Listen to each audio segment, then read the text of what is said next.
In this video, we show how feedback control unlocks the full potential of electromagnetic navigation by exploiting the fundamental physics of how magnetic fields interact with magnetic agents. We illustrate this with pole balancing experiments, the equivalent of balancing a pole on the tip of your finger.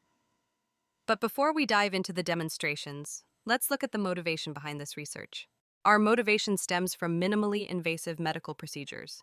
Electromagnetic navigation offers strong potential for guiding micro and nanorobots, as well as steering catheters and guide wires in interventions such as stroke treatment and cardiac ablation therapy. In this work, however, we step back from immediate clinical applications to explore the fundamental limits of magnetic navigation. Here, on the right-hand side, you can see the Navion, a clinically ready electromagnetic navigation system with 3 electromagnets. Now suppose that we not only want to control the magnetic arm itself, but also dynamically balance a pole on its tip. You can notice that the lower segment is making fine adjustments to keep the upper pole balanced. Our algorithm uses real-time feedback to optimize the flow between electrical, magnetic, and mechanical energy. By exploiting the infinite combinations of magnetic fields that produce the same motion, we continuously select the most efficient solution. This addresses the challenge of rapid magnetic field decay, enabling workspaces an order of magnitude larger than conventional feed-forward control and making human-scale magnetic actuation viable. And just to show you that we are not cheating, let's switch off the balancing controller and let the pole drop. Here we simultaneously balance 2 inverted pendula in the same electromagnetic workspace, each tracking a circular trajectory.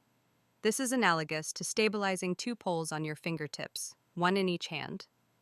The task is significantly more challenging because of strong coupling. Every coil influences both permanent magnets, and the magnets also interact with each other. In this sequence, one pendulum tracks its circle counterclockwise, while the other moves clockwise. Notice that both pendulum setups are identical in geometry and magnetization, so we rely purely on the nonlinearity of the magnetic field to control them.